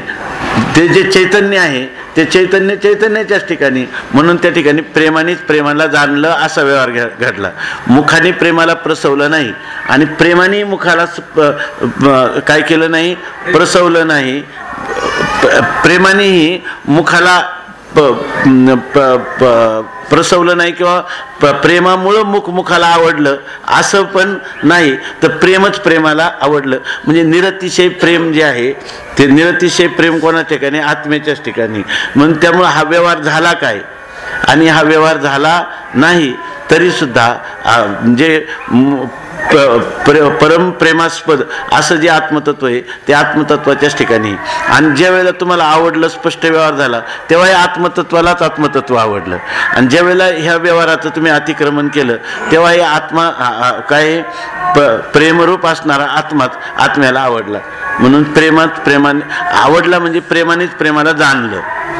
जाणणं याला तिथं काय म्हणतात, आवड असं म्हणतात. उपाधीने काही विशेष केलाच नाही. उपाधीच्या आधी प्रेम स्वरूप आत्माच होता आणि उपाधीच्या नंतरही प्रेम स्वरूप आत्माच आहे. म्हणून हा सगळा व्यवहार घडला. तो काय केला, प्रेमानेच प्रेमाला पाहिलं. फक्त उपाधीमुळे एकामध्ये स्पष्टता झाली आणि तत्सापेक्ष एकामध्ये आपला निश्चय झाला की स्पष्ट नसलं तरी काय आहे, मुखाच्या ठिकाणी. आरसा नसला तरी मुखाच्या ठिकाणी, आणि आरसा असला तर त्या ठिकाणी त्या मुखत्वाने व्यवहार हा स्पष्ट होतो इतकाच.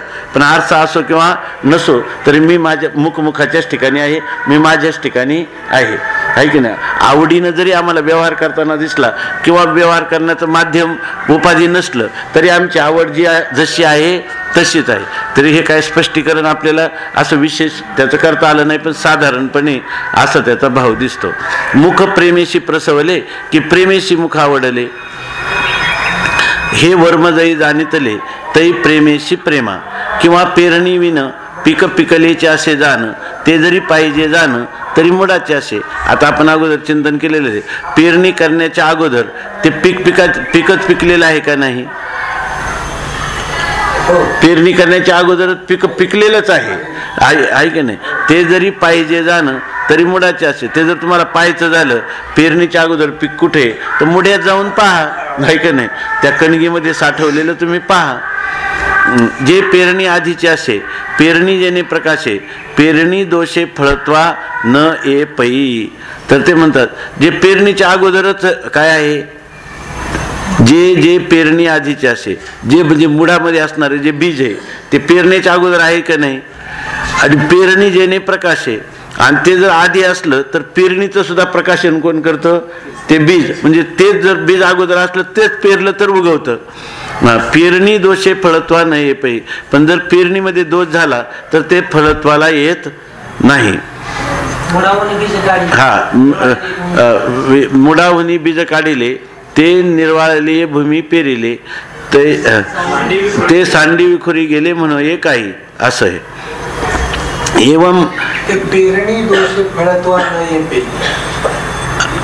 हा ते तर बरोबर आहे. तर पेरणी दोष आहे म्हणजे पेरणीच्या उद्देशाने ते फळत्वाला येईल असं नाही, ते अगोदरही काय आहे फलरूपतेला आहेत. इथं दोष म्हणजे पेरणीमध्ये दोष झाला म्हणजे पेरणीचा उद्देश. ज्ञानेश्वरीमध्ये जसा दोष शब्द हा उद्देश ह्या अर्थाने येतो, म्हणून इथं पेरणीच्या उद्देशाने. मी काय दोष म्हटलो का सरळ? हा म्हटलं असलं तरी ते चुकीचं म्हटलं. आता पेरणी उद्देश, हा पेरणीमध्ये दोष झाला म्हणजे पेरणीच्या उद्देशानेच ते फळाला येईल असं नाही पेरलं तरी ते मुड्यात आहेच आहे की नाही. जे पेरणी आधीचे असे पेरणी जेणे प्रकाशे पेरणी दोषे फळत्वा न ये पै. एवं असते पणेविना असे चिन्मात्रैक घन येथ दृष्टांत उपलक्षण मात्र केले. या ठिकाणी एवं अशा प्रकारे आस्तेपणेविन चिन्मात्रैक घन असे त्याच्या आस्तेपणेविन म्हणजे त्याच्यामध्ये आहेपणा असला तरच ते आहे असं नाही, पण आहेपणा वाचून देखील आपलं जे आत्मतत्व आहे ते चिन्मात्र एक आणि घनीभूत अशा स्वरूपाचं आहे. सभ्राभरीत ओतप्रोत अशा प्रकारचं ते चिन्मात्र ज्ञान घन असं ते आहे. परंतु असतेपणे परंतु ते ज्ञान किंवा ते अस्तित्व हे असणेपणाचा किंवा ज्ञानत्वाचा विषय न होता अशा प्रकारचं आहे. येथं दृष्टांत उपलक्षण मात्र केले. याच्यातून काय सांगायचं? दृष्टांताला उपलक्षण मात्र केलं म्हणजे काय? हा दृष्टांत सांगितला, ह्या दृष्टांताला फक्त उपलक्षण करून सांगितलं म्हणजे हा दृष्टांत सुद्धा उपलक्षण कशाला म्हणतात? केलेलं लक्षण ना, कधी असेल कधी नसेल, बरोबर ना, तरी सुद्धा तो पदार्थाचं आपल्याला ज्ञान होऊन जावं याच्यासाठी या दृष्टांताला उपलक्षणाने सांगितलेलं आहे. येथे दृष्टांत हे मिस परिसंबंधे विन छिद्रस जेणे सकळ संबंधाचं द्योतिले असे. या ठिकाणी दृष्टांत हे निमित्त आहे, परंतु दृष्टांत हे फक्त काय आहे? निमित्त आहे. उपाधीमुळे काय होतं? ते जाणण्याचा विषय होतो. उपाधी नसलं तर ते जाणण्याचा विषय होत नाही, परंतु ते जाणणे रूप मात्र असतं. म्हणून या ठिकाणी हे दृष्टांत फक्त तुम्हाला निमित्त केले, परंतु खरा याचा कोणताही संबंध नसताना, बरोबर ना, याचा कोणताही उपाधीशी संबंध नसताना देखील हे छिद्रस आहे. हे ज्ञानस्वरूप आणि आनंद स्वरूप आहे. जेणे सकळ संबंधाचं ज्योतिले असे, ज्याच्यामुळं आपल्याला ज्या संबंधाचं द्योतन करणारं ते आहे, त्यामुळं संबंधाचं प्रकाशन करणारं ते, परंतु त्याच्यामुळं संबंधाचं प्रकाशन होतं. पण संबंध नसला, संबंधाची त्याला प्रकाशन करण्यासाठी गरज नाही. संबंध नसला तरी ते आपल्या स्वरूप महिमेमध्ये आहेच आहे. तेचे लावण्याचे लावण्य, तेचे तारुण्याचे तारुण्य, पुण्याचे पुण्य अकृत्रिम. आपल्या बऱ्याच वेळेला येतं ना माधुर्याचं माधुर्य, पुण्याचं पुण्य असं येतं ना. तर याच्या ठिकाणी प्रकाशाचा प्रकाश, ज्ञानाचं ज्ञान असे जे शब्द येतात ते अशा अर्थाने घ्यायचे की त्याचा संबंध जर आला तर त्या संबंधाचे प्रकाशन ते करतं, परंतु संबंध नसला तर त्याच्या प्रकाशनासाठी संबंधाची गरज नाही. ते आपल्या स्वयंप्रकाशत्वाने विद्यमान आहेच आहे. याला म्हणतात तेच काय आहे? रसाचाही रस तेच आहे, नादाचाही नाही आपलं त्याची लावण्याचे लावण्य. मूलभूत जे लावण्य जे तुम्हाला म्हणतात उपाधिकृत लावण्य, त्याचं अधिष्ठान कोण आहे? हे निरुपाधिक लावण्य आहे. म्हणजे एकच तत्व आहे. तारुण्याचं तारुण्य तेच आहे, पुण्याचं पुण्यही तेच आहे आणि ते अकृत्रिम आहे. त्याच्या ठिकाणी कोणती कृत्रिमता नाही, त्याला म्हणजे कोणत्या उपाधिकांचं साह्य न घेता स्वाभाविक सहज त्याला म्हणतात अकृत्रिम. तोची रसाचा रस, नादी नाद तोची सुरस, एवं जेणे सकळास सकळपण. रसाचा रसही तोच आहे, नादाचा नादही तोच आहे आणि सगळ्यांना सगळंपण जे पद्धत म्हणजे सर्व हा शब्द जो प्रयोग येतो त्या सगळ्यांना सगळं, सर्वाला सर्वत्व देणारही अधिष्ठान तेच आहे. श्रुती येन वा पश्यति येन वा शृणोति येन वा गंधान आजिघ्रति येन वाचं करोति येन वा स्वादु विजानाति इत्यादी. येन शब्दम रसम रूपम गंधम जानासि राघव तम आत्मानं परम ब्रह्म जानीहि परमेश्वरम. एवं सकळांचे अधिष्ठान जेथोनी सकळाशी सकळपण, परी सकळ न होणे आपण सकळी असे. आता सांगतात की येन वा पश्यति ज्याच्यामुळं आपण पाहतो, येन वा शृणोति ज्याच्यामुळं ऐकतो, येन वा गंधान आजिघ्रती, ज्याच्यामुळं आपण गंधाचं ग्रहण करतो. येन वाचम करोती, त्यामुळं आपण बोलतो. येन वा स्वादू विजानाती, किंवा ज्याच्यामुळं आपण स्वादू म्हणजे मधुर पदार्थांचा रसनेंद्रियांनी ज्यांना जाणतो इत्यादी. येन शब्दम रसम रूपम गंधम जानाशी राघव, या ठिकाणी मला वाटतं हे योग वासिष्ठातला श्लोक आहे. आणि त्या योग वासिष्ठामध्ये भगवान रामचंद्रांना वशिष्ठ सांगतात की हे राघव, येन शब्दम रसम रूपम गंधम जानासी, ज्याच्यामुळे तू शब्द रस रूप गंध यांना जाणतोस, तम आत्मानम परम ब्रह्म जाने परमेश्वर, त्या आत्म्याला तो परब्रह्म परमेश्वर रूप आहे असं तू जाण. म्हणजे तुझा आयम आत्मा ब्रह्म, तो तुझा आत्मा ब्रह्मरूप आहे असं तू जाण.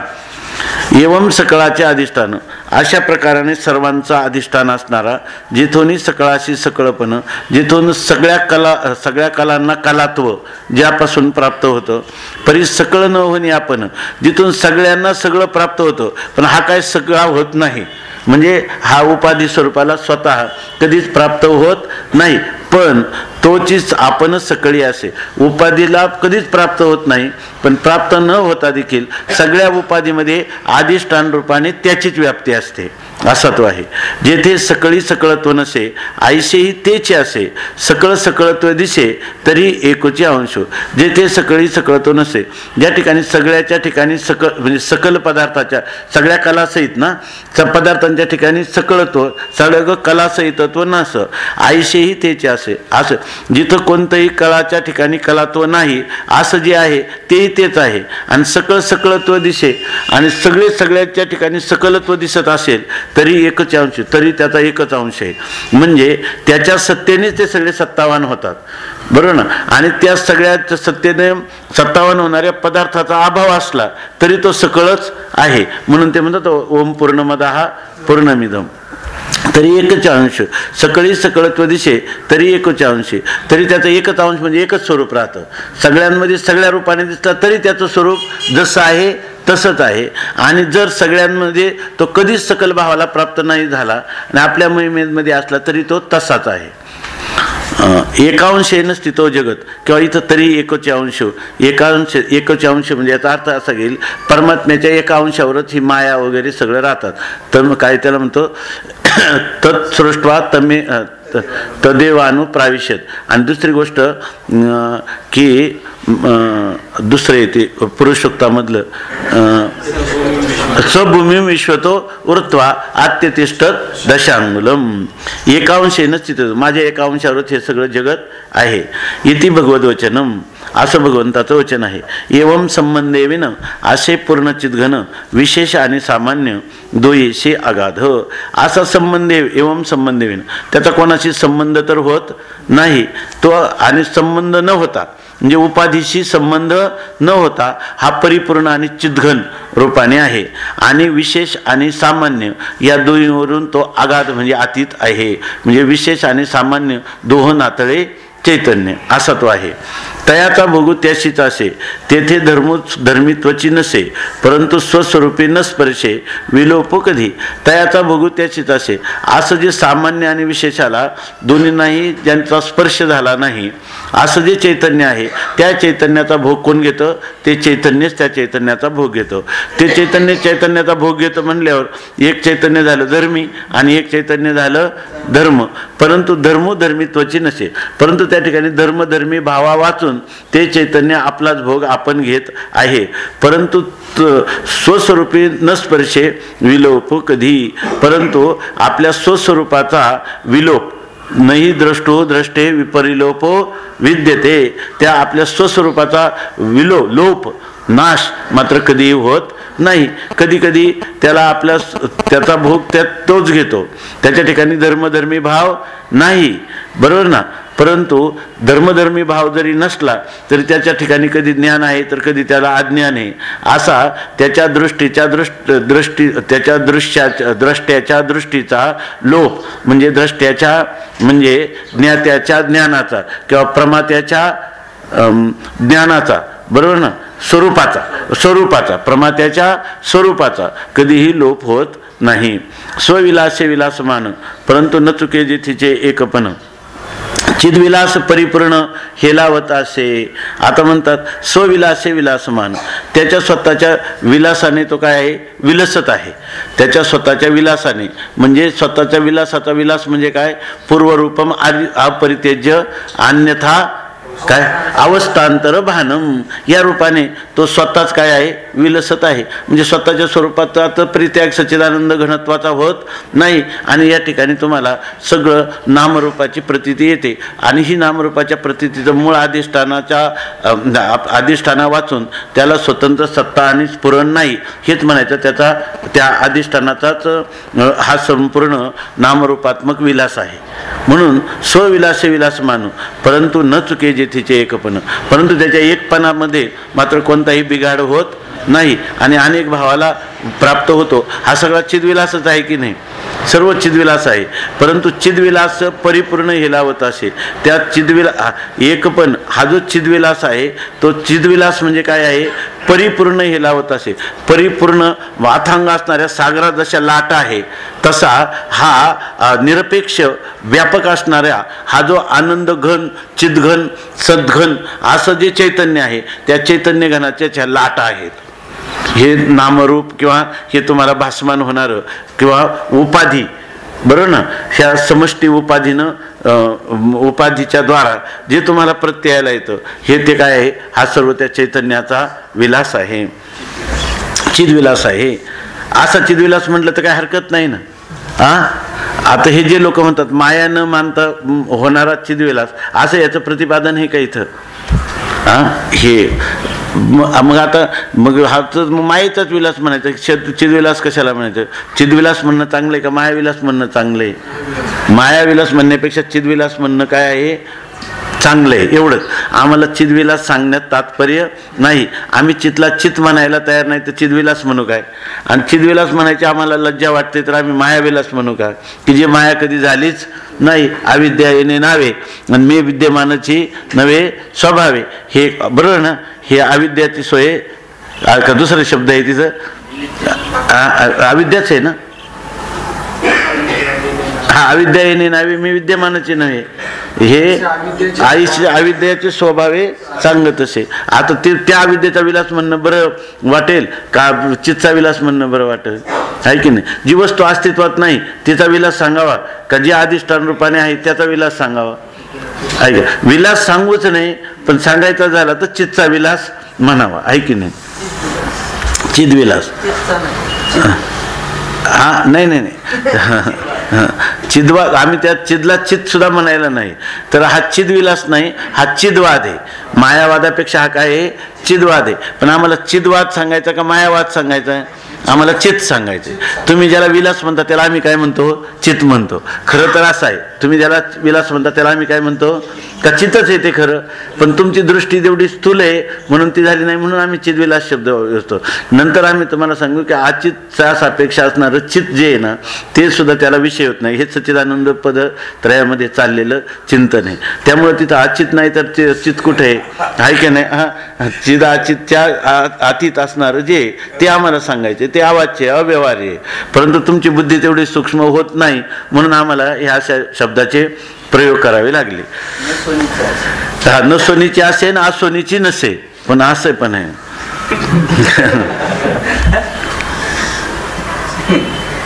हा, इंद्रिय द्वारा क्रिया भान वर्तता दिशयानान, परंतु ते इंद्रिय संबंधी विन चिन्मात्र एक. आता ते काय आहे, इंद्रियाच्या द्वारा जेव्हा क्रियेचं भान होतं त्यावेळेला आपल्या ठिकाणी ते वेगवेगळा आनंद म्हणजे वेगवेगळापणा म्हणजे अनंत तरंग. जेव्हा वाऱ्यामुळं समुद्रामध्ये लाट उसळते तेव्हा अनेक तरंग किंवा अनेक लाटा वाटतात. परंतु ते इंद्रिय संबंधी विना, पण ते अथांग समुद्रामध्ये जर तुम्हाला वाऱ्याचा संबंध नसला तर अथांग समुद्रच आहे की नाही. त्याप्रमाणे इंद्रियाचा संबंध झाला की तुम्हाला क्रियांचं भान होतं आणि त्यामुळं अनेकत्वाचं भान होतं. परंतु ज्यावेळेला इंद्रियांचा संबंध नसेल त्यावेळेला चिन्मात्र आहे, त्यावेळेला काय केवळ ज्ञान मात्रच आहे की नाही.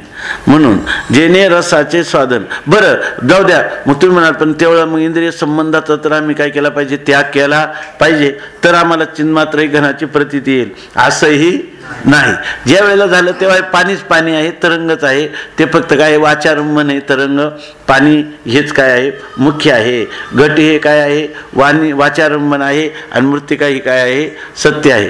तिथेच तेव्हा आता पुढं सांगणार आहे, मौनाचेही निपटणे काय पिऊनी गेले असं पुढं सांगणार आहे. नाही तर तुम्ही काय करणार, क्रियेचा अभिमान टाकणार आणि अक्रिय निष्क्रियत्वाचा अभिमान धारण करणार. हे सुद्धा ज्ञानेश्वर महाराजांना सहन होत नाही.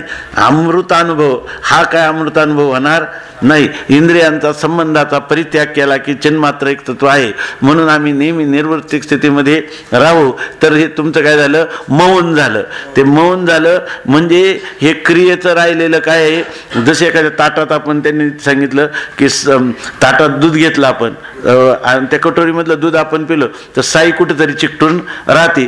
तसा हा अभिनिवेश जो आहे तो हा अभिनिवेश इकडून काढला आणि तिथं कुठंतरी निष्क्रियतेमध्ये चिकटला. तर हे सुद्धा मौनाचंही निपटणे पिऊन गेले.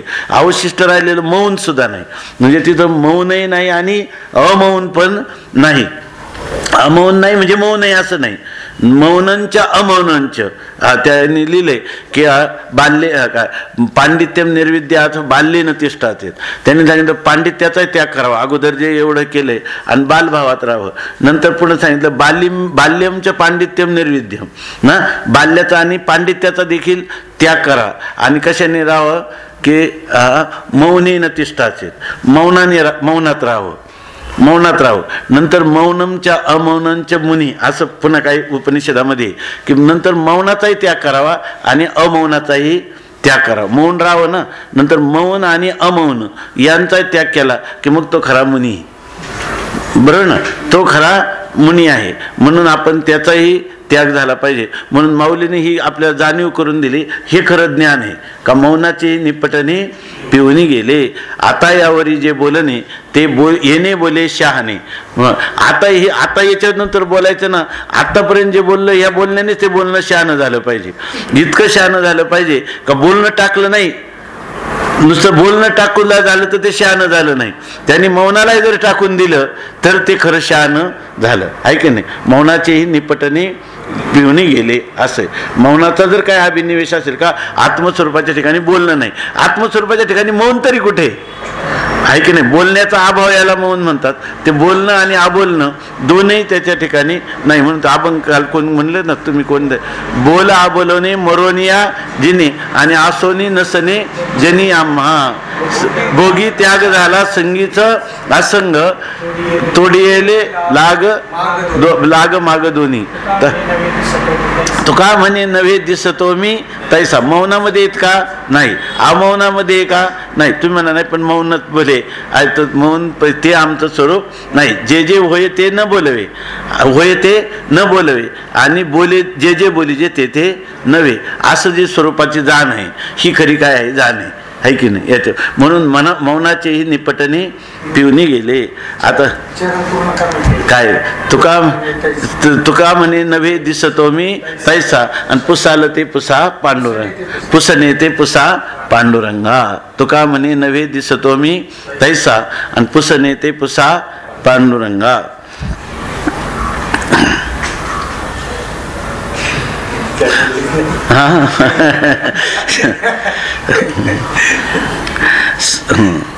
इंद्रिय द्वारा क्रियाभान वर्तता दिशे आनान परंतु ते इंद्रिय संबंधेविन चिन्मात्रिक. जेने रसाचे स्वादन तेनेच गंधाचे ग्रहण रूपाते अवलोकित जाण एकीच कळा.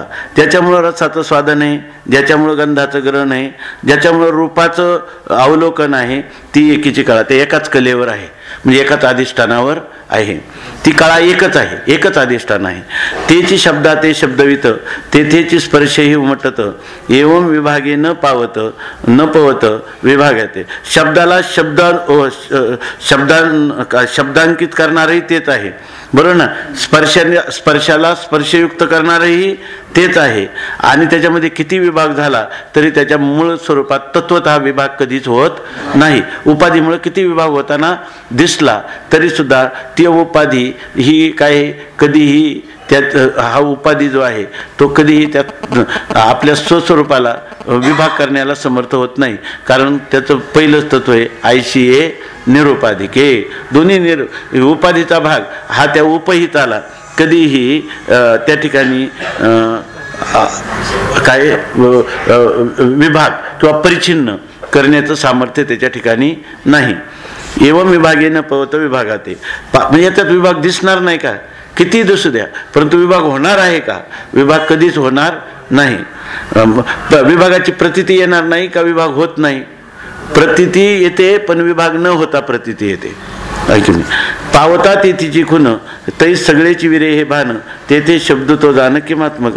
आता ती तिची खून पावता, त्या ठिकाणी जर तुम्हाला तिथलं जे खून म्हणजे तिथलं वर्म किंवा तिथलं स्वरूप लक्षण हे जर तुम्हाला कळलं तर हे भान सगळेची विरे. आतापर्यंत हे जे चिंतन चाललंय आपलं, ह्या चिंतन असंच म्हणायचं ना, हे सगळंच भान त्या ठिकाणी येऊन जात. तो सकळ आहे का आकळ आहे काय काहीच नाही. कोणा सोलाविषयी कधीच करायचं नाही, अन्याला विषय कधीच व्हायचं नाही. असं जे आहे हे सगळंच भान विरून गेल्यानंतर तेथे शब्द तो जाणं किंमात्मक. तिथं आता शब्द कोणत्या प्रकारचा येईल, तिथं कोणत्या प्रकारचा शब्द निर्माण होईल. सच्चिद आनंद असा शब्द कुठं ते निर्माण होईल का. आता जे ज्या स्वरूपाची खून कळली की जे सच्चिद आणि आनंद पदाचे विषय होत नाही, बरोबर ना. आणि विषय होत नाही ज्या वेळेला जे सच्चिदानंद पदाचा प्रयोग केला तेव्हाही ते तसंच आहे. असज्जड पदाचा प्रयोग केला तेव्हाही ते तसंच आहे, बरोबर ना. आणि तुम्ही जे म्हणता का हे तुमच्या बुद्धीत चालू आहे. तुम्ही म्हणता की असताच्या व्यावृत्ती सत म्हणून आले श्रुती, हे तरी कुठे तुमच्याच बुद्धीच्या ठिकाणी. त्याच्या ठिकाणी मौन काला आपलं त्या व्यवहार कालामध्ये उपाधीमुळे व्यवहार होतो तेव्हाही तिथं व्यवहार होतच नाही. आणि तुम्ही जे म्हणता का तिथं व्यवहाराचा अभाव आहे, बरोबर ना. त्या व्यवहाराच्या अभावाने त्याच्या ठिकाणी स्पर्श केला नाही, भावाने स्पर्श केला नाही. आता त्या पदाचं आतापर्यंत मला शब्द वापरता आले, तेथं शब्द किमात्मक. आता कोणत्या प्रकारच्या शब्दाची योजना करणार तुम्ही. सच्चिदानंद पदाची तर काही तिथं चाललं नाही. सच्चिदानंद हा शब्द सुद्धा अलीकडचा ठरला. तेव्हा हे सगळे भान विरवल्यानंतर जे काही उर्वरित राहतं, जे आपलं आत्मस्वरूप, त्याच्याविषयी शब्द कोणत्या प्रकारचे योजायचे. आता तिथं काही शब्द योजता येत नाही. मग शब्द विराला आणि बोल खुंटला अशी झाली का नाही स्थिती. ते म्हणतात नभे विषय ना विषयी शब्दूची नशे जय ठाई परंतु आपण या कधीही लोपात न पवी. आता तिथं तो विषय झाला नाही, विषय झाला नाही, विषय भाव नसल्यामुळे शब्दाची प्रवृत्ती त्या ठिकाणी नाही. तरीसुद्धा त्याच्या स्वरूपाचा कधीही लोप झाला नाही, आहे की नाही. तरी त्याचा शरीर म्हणजे माणसाला शब्द जर खूप जंजाळ वाढत राहिलं तर त्याचा लोप होतो का. जेव्हा शब्द जंजाळ कमी होतं तेव्हा त्याचं प्राकट्य होतं, त्याचा कोणत्याच प्रकार होत नाही. म्हणून माणसाने बरोबर ना खूप बोलावं का मौनच राहावं. आत्मस्वरूपाचं जर अनुसंधान करायचं असलं तर खूप बोलावं का मौनच राहावं. जसं आहे तसं राहावं. मौनाने ते काय कमी होत नाही आणि बोलण्याने ते काय वाढत नाही, किंवा बोलण्याने ते कमी होत नाही आणि मौनाने त्याची वृद्धी होत नाही. म्हणून काय करावं, उत्तमा सहजावस्था, आपल्या सहज अवस्थेत राहावं. नाही तर आपल्याला ज्या दिवशी मौनाच्या दिवशी खूप आनंद, मौनात आनंद असतोच, ऐक ना. मौनाच्या दिवशी खूप आनंद आणि आज मात्र फार विक्षेप झाला, बोलण्यामुळे विक्षेप झाला, ऐक नाही, बोलण्यामुळे विक्षेप झाला. तेव्हा याचा अर्थ अजून आरशा वाचून आपलं मुख आपल्याला पाहता येत नाही, किंवा आरशामध्ये मुख पाहताना त्या प्रतिबिंबाचं अतिक्रमण करता येत नाही, आहे की नाही. प्रतिबिंबाचं अतिक्रमण करता येत नाही. म्हणून झालं तरी प्रतिबिंबाचं आक्रमण करून मूळ बिंबात जाता आलं पाहिजे, आणि नसलं तर बिंबाच्या ठिकाणी आहेच आहे की नाही. म्हणून नवे विषय ना विषयी शब्दची नसे जये ठाई परंतु आपण या कधीही लोपाते न पवी. परंतु आपल्या स्वरूपाचा लोप कधी होत नाही.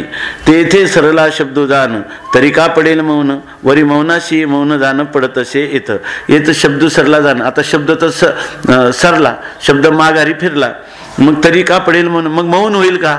शब्द आता माघारी फिरल्यावर मौन व्हायला पाहिजे. वरी मौनाशी मौन जाणं पडत असे. ह्या मौनाचंही पुन्हा काय होतं, मौनाचंही मौन होतं. म्हणजे या ठिकाणी मौनाचंही तादात्म्य होत नाही, ते तर जाणं पडत. मौनाचंही मौन ज्या ठिकाणी होतं. म्हणून मौनमच्या अमौनमच्या असं आहे ना ते मुनी. कोणाचं पाठ असलं चांगलं शुद्ध तर सांगा ते याच्यामध्ये. येथे सरला शब्द जाणं हाची भाव धरून अवधारा आगरी मूळ वचन हे अनुभवाची खुण अनुभवे घ्यावी वैखरी आणि हाच भाव मौनालाही मौन जिथं पडतं, शब्द मागे मागे फिरतो पण त्या ठिकाणी मौन राहत नाही, त्या मौनाचंही पुन्हा काय होतं, मौन. म्हणून माऊली पुढे जाऊन म्हणणार, म्हणून माझी वैखरी मौनाचेही मौन धरी. काय पानियावरी मखरी, हे पानियावरी मखरी रेखिली रेखिली पहा असं म्हणतात. हाची भाव धरून अवधारा अग्रे मूळ वचन. आता याच्या पुढचं मूळ वचन काय आहे ते आमचं सुरुवातीला ऐका. हे अनुभवाची खुण अनुभव, ह्या अनुभवाची खूण कोणी घ्यावी, ह्याचा अनुभव म्हणजे काय, जे मौन आणि बोलणं, शब्द आणि अशब्द याच्याही अतीत असणारं जे तत्व आहे, त्या तत्वाचा अनुभव कसा घ्यावा, हे त्या अनुभवानेच त्याचा अनुभव घ्यावा. त्या अनुभवामध्ये त्रिपुटी नसते, त्या ठिकाणी शब्दाचाही काही प्रयोग होत नाही. अशा प्रकारची कशी स्थिती आहे ते आम्ही तुम्हाला पुढं सांगतो. आता यावरी जे बोलणे ते येणेची बोले शहाणे, जे मौनाचेही निपटणे पिहुनी गेले पुण्य पिहुनी गेले पुण्य पिहुनी गेले पुण्य पिहुनी गेले पुण्य पिहुनी गेले पुण्य पिहुनी गेले पुण्य